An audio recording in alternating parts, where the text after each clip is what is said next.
morning, everybody. Mestre Sukuri coming to you from Tokyo, Japan. Mestre Vibes, episode 55. This week, I want to say first and foremost, thank you for standing by as I've been super busy doing things, and I will catch you guys all up on what I'm doing, and most importantly, on a lot of the perspectives that I've had on what I'm doing. So let's go back a couple of weeks. And let's think about one simple thing I did. I was thinking to myself, over the last 20 years, I've wanted to do a Brazilian festival. So we found this space, and the space is, I think I told you guys, it's like a converted, what do they call them? Shipping containers. And these converted shipping containers are turned into like a little, like mini plaza, and there are restaurants and whatnot, bars. We contacted the person in charge, and this is something that I think happens a lot, and we need to be careful with when we're doing things, especially as capoeira people or as cultural events promoters or people who are involved in events and whatnot.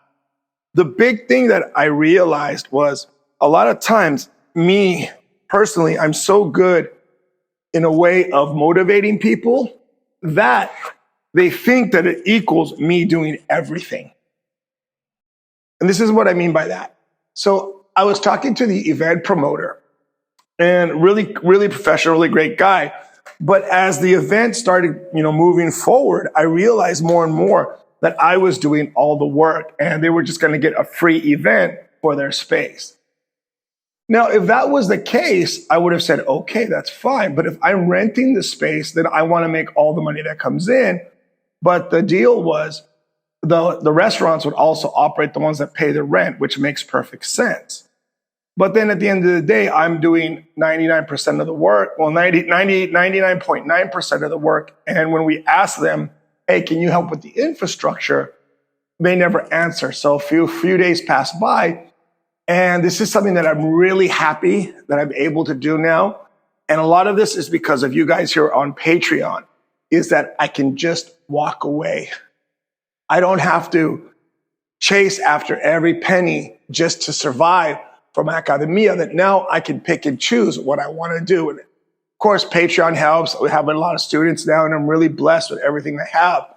But just being able to understand for myself that I don't want to do it. And this reminds me of a lot of old school masters or people I know, like, oh, I don't want to go to that event because so-and-so's there, or I don't want to go to the event because they don't do things right. And then you leave and you feel so negative or drained, and that negativity goes back with you when you go home.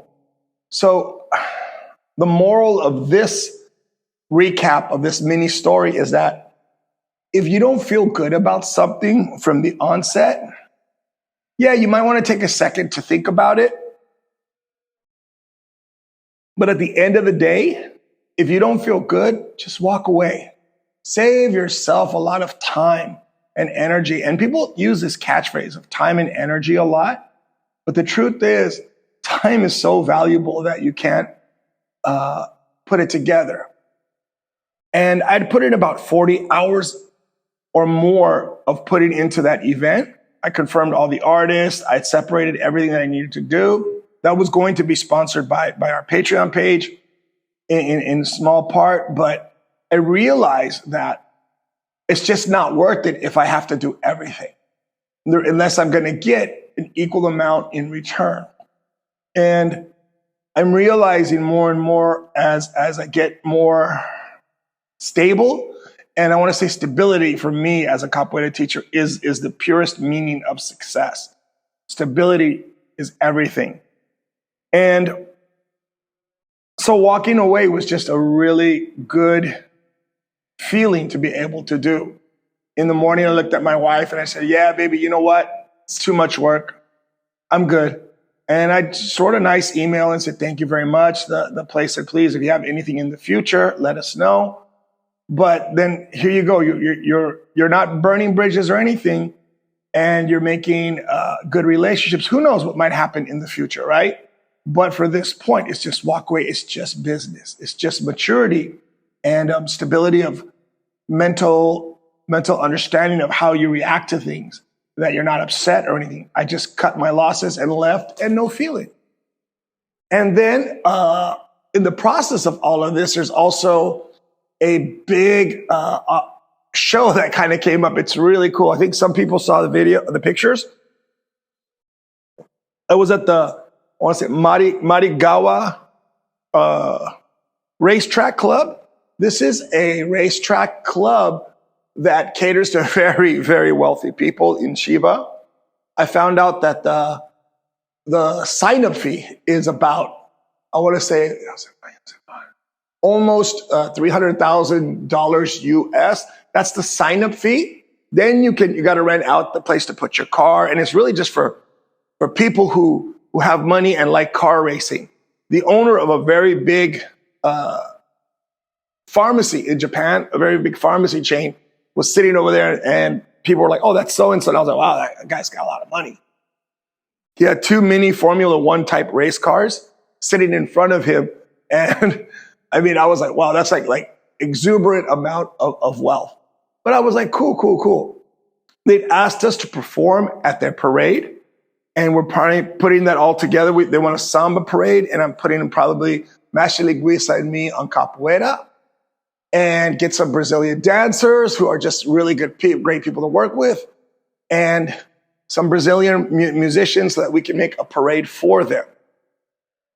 Now I'm realizing more, not now, but I realize that as the event is progressing, the space is becoming more dependent on us or on me to do everything to put the show together, which is fine. But the most important lesson that I'm learning is to charge for my time, how much to charge for my time, and how to put everything together.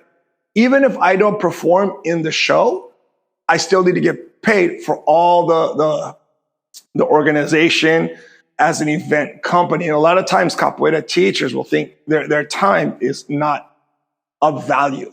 You really need to make sure that you're getting paid for your time. And this leads me to something that's very interesting. Recently, I was asked about what would be the minimum that I need to get out of the academia for a day. And if you break it all down, I think for me to comfortably leave, I would need to make about, I would say, somewhere between 30 and 40,000 yen for the day. And this is because I have to cancel classes. I could be working on other projects. For example, if I'm working on this parade, and I already went one day out there to talk to the people to see the site and everything. But if I'm working on this parade, that one day I could have been doing something for Patreon. I could have been doing something creative. I could have, been making T-shirts. I could have been doing something.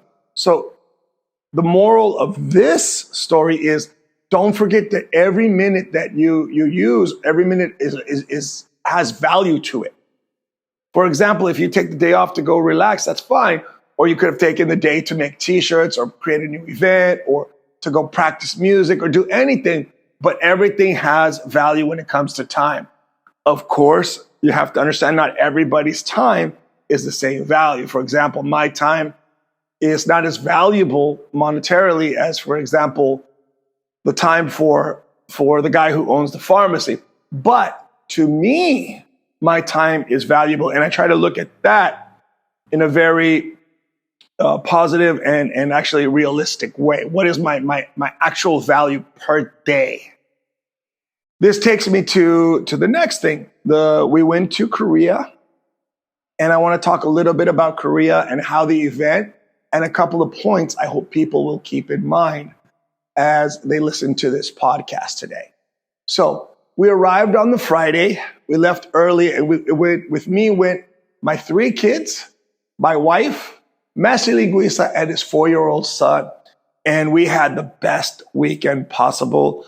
Big shout out to Contramestra, Dançarina in Korea, Capoeira Zoador Korea, for doing such an amazing event. Congratulations.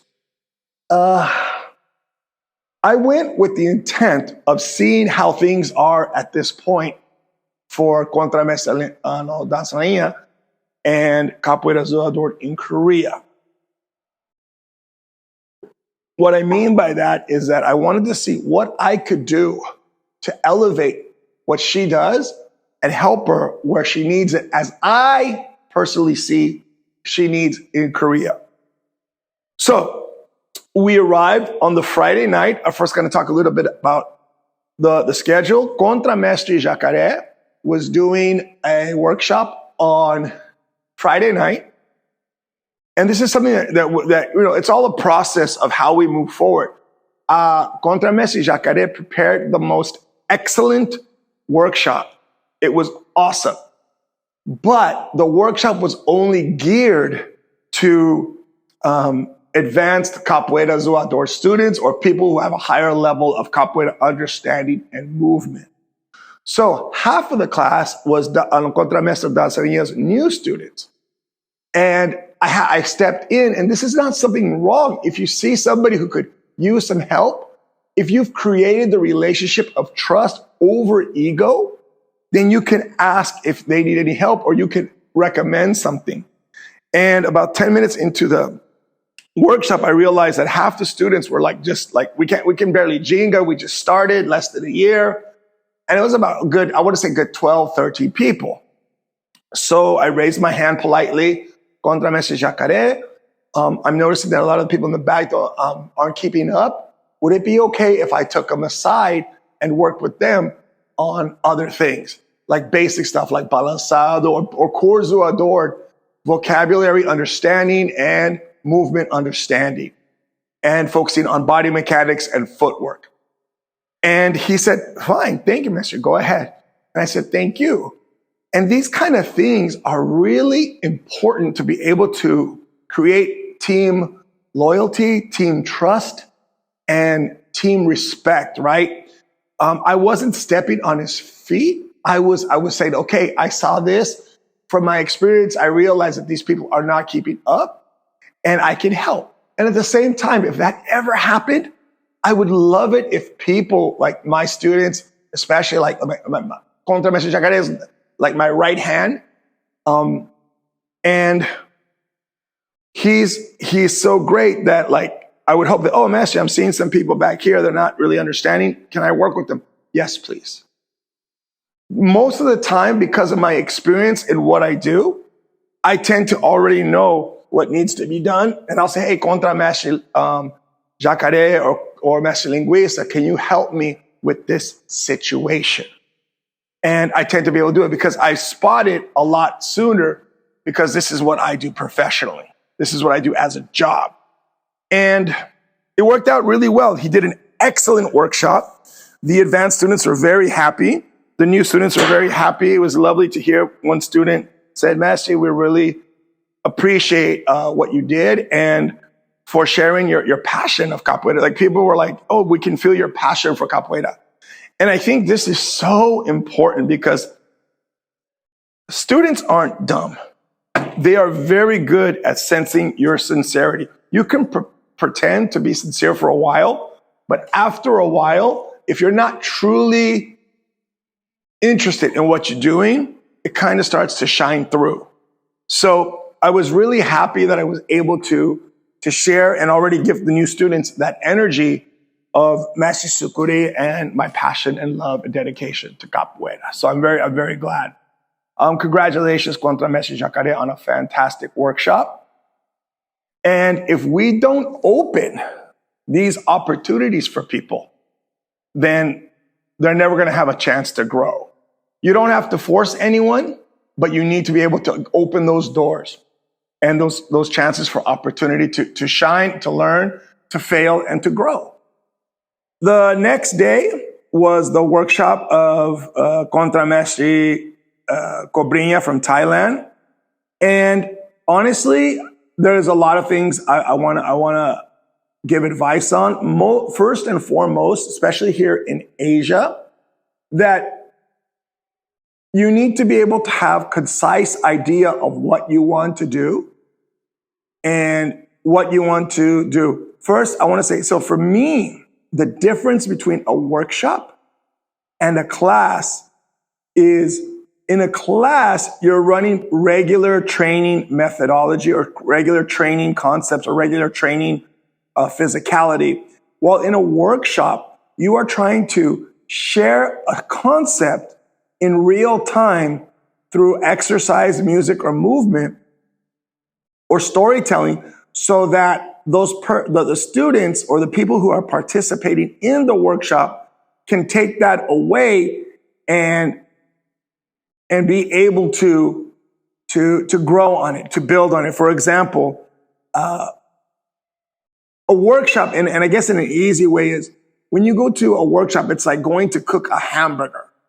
And you go to cook the hamburger, and the person's coming already know what a hamburger is and basically how to cook a hamburger. The workshop would be like, hey, here's what you could do with the hamburger outside. But the key thing that's most important, and people need to learn, and I brought this up, is you need to learn that a workshop is not a class, or more importantly, it's not something that you want to give too much information at one time. You can't try to show 20 million things in 1 hour. Personally, I think workshops should be only 1 hour. The reason is because humans can only literally keep focus for an hour. That's why all college classes, high school classes, generally they're like 50 minutes, 1 hour, and a break in between, because people just cannot absorb that much information at one time. And this became evident, and I called it because I said, hey, look, at the end of the class, people are going, we're just looking up. But it's important. This way, Contramestra Jacaré can improve his workshop teaching and bring it to new excellence. It's better to show one thing and have the students be able to take that forward than to show 50 things. And it's easy because people get excited, right? But you need to learn, as part of capoeira maturity and teaching maturity, how to gauge what's possible. Never ask the students if they understand as a group, because all you'll do is get a lot of eyes, just staring into the emptiness of time. Work with people, be tactile. I'm very strong supporter of the experiential learning process. Give the point, give the base training, and then give the experience of using that training to build on, and then recap it at the end. And this is something that's very important to do, and this helps with creating the workshop. The workshop went over time. This is also something when people are doing workshops, and I know people get excited, but some people have to work. A couple of people, I'll tell you what happened. So a couple of people had to work after the workshops. And when you're not time conscious, then you're not respecting their time, the other people's time, and your own time. You haven't organized well. If you can't do what you need to do in an hour, you're doing too much, or you're not able to teach it well. This is not a criticism. It's a process of learning. I've gone through it, and most people do. The next workshop was Mestre Linguiça. Mestre Linguiça did 7 basic toques of the beating bow, and you can tell when it's really well done because people respond without you needing to ask questions. For example, you get the size. Oh, wow. Some people said under the breath, oh, I didn't know that. So this means that they're not only connected to the information and the instructor teaching the workshop, but they're also understanding what's going on and the importance of how they'll be able to incorporate it. A workshop isn't about each person remembering everything. It's about leaving that seed planted that they can build and grow their own trees with. This is my opinion, and it's pretty much an academic one, but it's also from my experience as a teacher of capoeira professionally. If you cannot communicate what you need to do in an hour at a workshop, then you're running a class. There's nothing wrong with it. It's nothing wrong with having a teacher come and say, hey, teach a class the way you do. But that's not a workshop. And this is a very important thing because the students long-term don't understand the difference. And then this devaluates what we do because anything goes and there is no connection to what's going on. Now, this brings me to another point I'd mentioned to my students a lot. People were asking me, what does Contramestra, Dançarina want? What does this want? And I said, you all need to communicate to each other. And they said, well, we're used to going through you. And I said, yeah, that's the problem. You guys should be connecting with each other and talking to each other about what needs to get communicated, what you need to build these relationships together. And this happens, I think, maybe just as a side point. I realized that a lot of groups, that if people join the group later and they haven't had a chance to build long-term relationships side by side, then later there's a lack of communication. And this takes me to my workshop.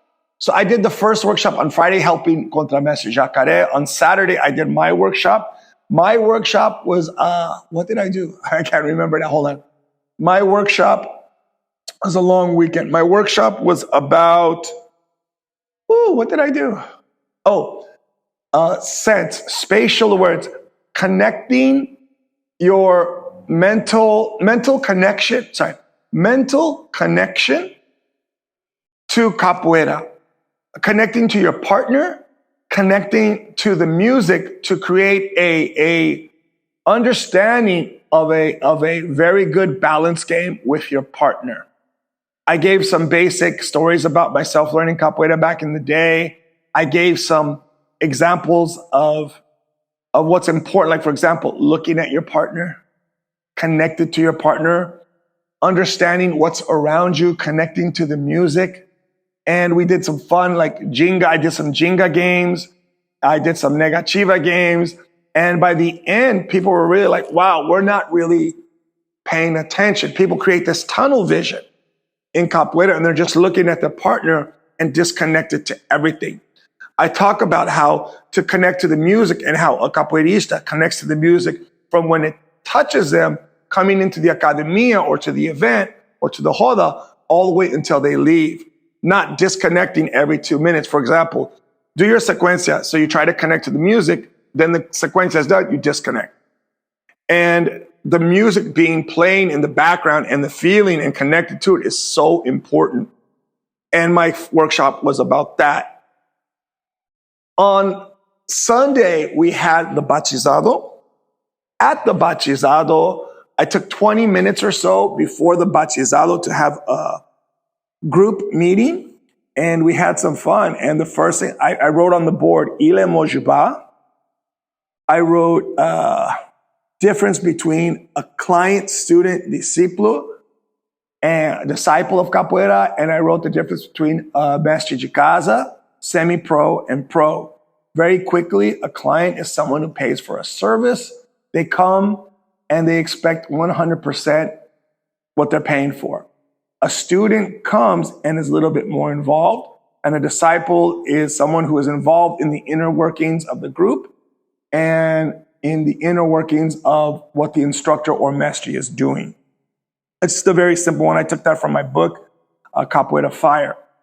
Then on the second part, I talked about what's the difference between a mestre de casa, a semi-pro, and a pro mestre. And I said to all the students, you need to have a vision of your place in capoeira. And I told them that many times people I thought would quit capoeira, like, oh, this person's going to be gone in a month, ended up being around for 20 years, 30 years. People I thought would have quit capoeira are still teaching or are part of their groups back in the United States or in Europe. People that I thought, oh, maybe they're not so interested are doing it and going on to become excellent young potential mestres and mestras in their own right. So you can never tell who's going to be part of capoeira in the future. So I have to treat everybody the same, but I really wanted to tell them, look, I don't think a lot of groups or a lot of people talk about this. And I want you guys to know that I'm here for you. Capoeira Zoador students under me is my family. I need to give to them. And I'm going to be creating some new materials. Thank you, Patreon, for sponsoring the production of it. We're going to do the 7 toques. We're going to do some basic pandero technique and some basic drumming technique and understanding, because music is the core, the heart, the soul of the capoeira game and capoeira culture, and how we can improve that a little bit, and some points that we saw over the weekend that'll help people, such as timing and understanding a little bit more about capoeira music. On my workshop, when I warmed up the event on Friday night, I sang songs that were connected. I sang songs that tell a story. And in the story, as I was singing, I did physical movement. For example, if I talked about Fale con meu amor, I talked to my love in the song, I made the heart symbol with my hands. I pointed at people. When I sang a song about suffering, I kind of chopped my own neck. People might not understand, but this takes us back to the importance of understanding the capoeira music and the lyrics. And I'm hoping more and more we'll be able to do a little bit more about that. Graduation testing, it's in the back of my head. Let me think about it. I can't force feed people, and people are clients, first and foremost, students that try to excel, and disciples who deserve special support and attention and teaching. Overall, it was a fantastic weekend. Overall, I want to say thank you to everybody, my lovely wife, my beautiful kids, and everyone who went with us, Takafusa, my really good friend, Contramestra Jacaré. And that was pretty much the wrap right there. Guys, I got a lot of new things coming up on the horizon. Again, I want to say a big shout out to all of you guys for supporting. And anybody else who wants to support, just hit up my Patreon page. As I see that as, it's a mainstay. It's what I do. And teaching capoeira. Guys, Mestre Sukuri coming to you from Tokyo, Japan. Lots of love, lots of peace, lots of capoeira.